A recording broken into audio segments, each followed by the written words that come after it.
নমস্কাৰ প্ৰিয় দৰ্শক, আপোনালোক সকলো নিশ্চয় কুশলে আছে। মই উপস্থিত আছোঁ institute of urology and kidney diseases, চমুকৈ আইউকেডিৰ মুখ্য পৰিচালন সঞ্চালক তথা মুখ্য ইউৰলজি বিশেষজ্ঞ ডাক্তৰ অৰূপ কুমাৰ নাথৰ কোঠালৈ সোমাই আহিছোঁ।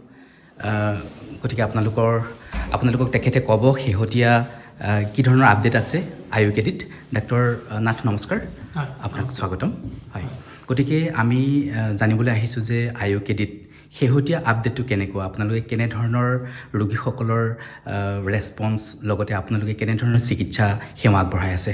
হয়, যোৱা ছয় মাহৰ আমাৰ যিটো যাত্ৰা, যিটো জাৰ্ণি, এইটো খুবেই আশাব্যঞ্জক। কাৰণ যিমানসকল ৰোগী আহিলে তেওঁলোকে প্ৰায় সকলোখিনি ৰোগীয়েই খুব সুখী আৰু খুব ভালকৈ আৰোগ্য হৈ তেওঁলোকে নিজৰ ঘৰলৈ উভতি গৈছে। আমি অসম তথা উত্তৰ পূৰ্বাঞ্চল বা ভাৰতবৰ্ষৰ বাহিৰৰ ৰোগীও আমি ইতিমধ্যে ইয়াতে চিকিৎসা কৰিছোঁ।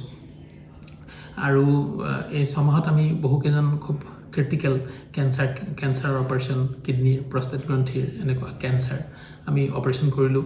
আমি মহিলাসকলৰ যিটো প্ৰস্ৰাৱৰ অসুবিধা, তাৰ কাৰণেও আমি খুব এডভান্স ফিমেল BMC ইউৰেথ্ৰোপ্লাষ্টি পোনপ্ৰথমবাৰৰ বাবে উত্তৰ পূৰ্বাঞ্চলত আমি কৰিলোঁ। ৰেডিকেল প্ৰষ্টেটেক্টমি লেপাৰস্কপিকেলি সেইটো উত্তৰ পূৰ্বাঞ্চলত সঘনাই নহয়, আমি ইয়াতে কৰিব পাৰিলোঁ। আকৌ পুৰুষৰ যিটো যৌন সমস্যা, তাৰ বিষয়ে যিটো আমাৰ ডিপাৰ্টমেণ্ট, সেইটো উত্তৰ পূৰ্বাঞ্চলৰ ভিতৰতে প্ৰথম। আৰু তাত পুৰুষৰ বিভিন্ন যৌন সমস্যাৰ বিষয়ে আমাৰ ইয়াত ৰেগুলাৰলি খুব এডভান্স ট্ৰিটমেণ্ট হৈ আছে। আৰু তাৰপিছত আমি এই কেইদিনমানৰ ভিতৰতে আমি আইউকেডি কেঞ্চাৰ ক্লিনিক, উত্তৰ পূৰ্বাঞ্চলত কেঞ্চাৰৰ যিটো ভয়াৱহ ছবি, বা উত্তৰ পূৰ্বাঞ্চলক গোটেই ভাৰতবৰ্ষৰ ভিতৰতে যিটো কেঞ্চাৰ কেপিটেল বুলি নতুনকৈ অভিহিত কৰা হৈছে, তাৰ কাৰণে সেই এৱাৰনেছৰ কাৰণে আমি এটা ৱাকাথলন আমি ইয়াতে অনুষ্ঠিত কৰিছিলোঁ, ৱৰ্ল্ড কেঞ্চাৰ ডে 4 ফেব্ৰুৱাৰী তাৰিখে। লগতে আইউকেডি কেঞ্চাৰ ক্লিনিক আমি ইয়াতে উদ্বোধন কৰিছিলোঁ। মানুহৰ মাজত এটা কেঞ্চাৰৰ বিষয়ে এটা সজাগতা আৰু এটা এৱাৰনেছ আনিবৰ কাৰণে, যে যিমান সোনকালে পাৰি যদি কেঞ্চাৰ আমি ডিটেক্ট কৰিব পাৰোঁ, সম্পূৰ্ণ ট্ৰিটমেণ্ট সম্ভৱ। তাৰ উপৰিও আমি আইউকেডি ষ্টোন ক্লিনিক আমি ইনগ্ৰেট কৰিলোঁ, প্ৰথমখন ষ্টোন ক্লিনিক গোটেই উত্তৰ পূৰ্বাঞ্চলৰ ভিতৰতে, য'ত আমাৰ 4জন ইউৰলজিষ্টে অকল কিডনীৰ ষ্টোনৰ বিষয়ে অস্ত্ৰোপচাৰ কৰে, আমাৰ ছিনিয়ৰ ইউৰলজিষ্ট ডক্টৰ দেৱজিৎ বৈশ্যৰ তত্ত্বাৱধানত।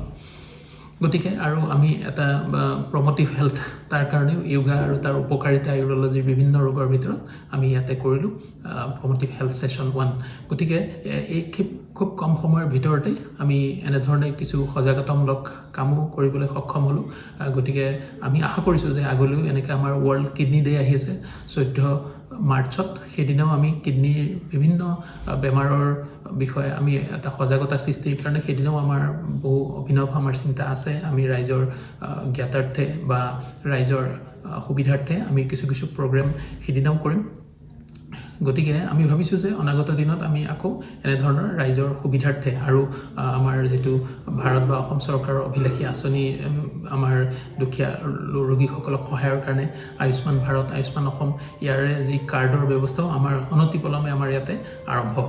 হয়, ডাক্তৰ নাথ, আপোনালৈ শেহতীয়া মোৰ প্ৰশ্নটো হৈছে যে আইউকেডি হৈছে উত্তৰ পূৰ্বাঞ্চলৰ একমাত্ৰ কিডনী হস্পিটেল, য'ত আপোনালোকে মূত্ৰতন্ত্ৰ, কিডনীৰ ওপৰতে আপোনালোকে কনচেনট্ৰেট কৰি আহিছে আৰু তেনেকৈ কৰি আছে।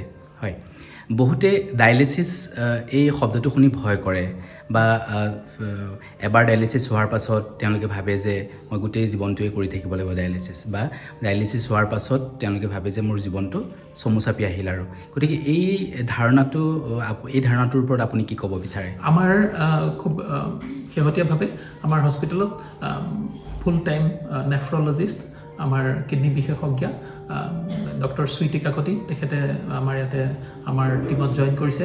আৰু এতিয়া আমাৰ 24 ঘণ্টাই ইয়াতে নেফ্ৰলজিৰ পৰামৰ্শ উপলব্ধ হয়, আৰু ডায়েলাইচিছ আমাৰ ইয়াত খুব ৰেগুলাৰলি হৈ থাকে। আৰু ৰোগীসকল যিসকলে কৰিছে তেওঁলোকে যথেষ্ট ভাল পাইছে। এটা পৰিষ্কাৰ পৰিচ্ছন্ন এটা সেউজীয়া পৰিৱেশৰ ভিতৰত, য'ত গাড়ী মটৰ ৰখাবলৈ একো অসুবিধা নাথাকে, ৰোগীৰ অভিভাৱকসকলৰো সুবিধা হয়। যিহেতু এবাৰ আপুনি কৈছে যে ডায়েলাইচিছ এবাৰ কৰিলে বাৰে বাৰে কৰি থাকিব লাগে, গতিকে ৰোগীসকল বাৰে বাৰে আহি থাকিব লগা হয়। গতিকে তেওঁলোকৰ যথেষ্ট সুবিধা হৈছে আৰু এই ডায়ালাইচিছৰ বিষয়ে যিটো মানুহৰ মনত শংকা এটাৰ কাৰণ নথকা নহয় কাৰণ যে তেওঁলোকে দেখা পায় যে গাঁৱত এজন ৰোগী যেতিয়া ডায়ালাইচিছ কৰিব লগা হ'ল প্ৰথমতে হয়তো 10-15 দিনত এবাৰ তাৰপিছত সপ্তাহত এবাৰ সপ্তাহত দুবাৰ এনেকৈ কৰি পিছত হয়তো ৰোগীজন ঢুকাইছে বহু পৰিয়ালত দেখা যায় এতিয়া আমাৰ উত্তৰ পূৰ্বাঞ্চলৰ এটা খুব ভয়াৱহ ছবি হৈছে যে কিডনি ফেইলিয়াৰৰ ৰোগী দিনক দিনে বাঢ়ি গৈছে গতিকে তাৰ কাৰণ ডায়েবেটিছ ব্লাড প্ৰেছাৰ খুব বেছিকৈ আমিষ আহাৰ খোৱা বা শাৰীৰিক পৰিশ্ৰমৰ অভাৱ বা মদ্যপান বা ধপাতজাতীয় খাদ্যৰ অত্যধিক ব্যৱহাৰ এইবিলাকেই আমি কাৰণ বুলি ভাবিব পাৰোঁ খুব বেছিকৈ মাংস জাতীয় খাদ্যবিলাক খুব বেছি আমাৰ ইয়াত বহুলভাৱে প্ৰচলিত এইটো এটা কাৰণ হ'ব পাৰে গতিকে এই যিটো এবাৰ কিডনি যদি ফেইলিয়াৰ হৈ যায় তাৰপিছত যিটো ডায়ালাইচিছ লগা হয় ক্ৰনিক কিডনি ডিজিজ বা ক্ৰনিক কিডনি ফেইলিয়াৰ বুলি যিটো কয় CKD বুলিয়ে বেছিকৈ জনা হয় আজিকালি এবাৰ যদি কিডনিটোৱে শৰীৰৰ পৰা লেতেৰা বস্তুবিলাক ওলাই যাব নোৱাৰা হৈ গ'ল তেতিয়াহ'লে নোৱাৰিলে কিডনিটো যদি অক্ষম হৈছে তেতিয়াহ'লে আমি কওঁ যে ৰিনেল ৰিপ্লেচমেণ্ট থেৰাপি সেইটো দুই ধৰণৰ হ'ব পাৰে এটা হ'ল ডায়ালাইচিছ আৰু এটা হ'ল বৃক্ক সংৰোপণ যিটো কয় কিডনি ট্ৰান্সপ্লান্টেশ্যন গতিকে সেই দুটাৰ ভিতৰত এটা পদ্ধতি দি আমি শৰীৰৰ পৰা লেতেৰা বস্তুবিলাক ওলাই নিবই লাগিব গতিকে যদি আমি ডায়ালাইচিছ কৰোঁ তেতিয়াহ'লে আমি ডায়ালাইচিছটো সঘনাই কৰি থাকিব লাগিব আৰু যদি আমি কিডনি ট্ৰান্সপ্লান্টেশ্যন কৰোঁ তেতিয়াহ'লে সেইটো এবাৰ কৰিলেই ৰোগী এজন হয়তো তাৰ অসুবিধাবিলাক সম্পূৰ্ণৰূপে নিৰ্মূল হৈ যাব পাৰে গতিকে কিডনি ট্ৰান্সপ্লান্টেশ্যন কৰিব পাৰিলে ভাল কিন্তু প্ৰত্যেকজন ৰোগীৰ কাৰণে কিডনি ট্ৰান্সপ্লান্টেশ্যনটো কেতিয়াবা তেওঁৰ লগত থকা আনুষংগিক ডিজিজবিলাকৰ কাৰণে তেওঁ বেছি বয়স হৈ যোৱাৰ কাৰণে বা তেওঁ অপাৰেশ্যনৰ কাৰণে যদি আনফিট হৈ যায় এনেধৰণৰ অসুবিধা কিছুমানৰ কাৰণে বা যদি কেতিয়াবা কিডনিৰ কাৰণে যদি ডনৰজন নাপায় যোনে মানে কিডনি তেওঁক ডনেট কৰিব নোপোৱাৰ কাৰণে এনে বহু ৰোগী কেতিয়াবা ট্ৰান্সপ্লান্টেশ্যনৰ কাৰণে তেওঁ ফিট নহয় বা ট্ৰান্সপ্লান্টেশ্যন কৰিব পৰা নাযায় তেতিয়া কিন্তু তেওঁ ডায়ালাইচিছতে থাকিব লাগিব গতিকে ডায়ালাইচিছটো যে লগা হৈছে সেইটো একচুৱেলি বেমাৰটোৰ কাৰণেহে লগা হৈছে ডায়ালাইচিছটোৰ একো দুখ নাই ধন্যবাদ পদ্ধতিটো এটা খুব ভাল পদ্ধতি যে তেওঁ এই পদ্ধতিৰ দ্বাৰা আমি শৰীৰৰ পৰা অলাগতিয়াল বা আৱৰ্জনামূলক পানী বা লৱণবিলাক আমি ওলাই দিব পাৰোঁ হয় আপোনাক ধন্যবাদ জনাইছোঁ গোটেই তথ্যখিনি খুব সুন্দৰকৈ সহজে বুজি পোৱাকৈ আপুনি ক'লে গতিকে সেয়া আছিল doctor Arup Kumar Nath IUKD institute of urology and kidney disease চমুকৈ IUKDৰ মুখ্য পৰিচালন সঞ্চালক তথা মুখ্য ইউৰলজি বিশেষজ্ঞ নমস্কাৰ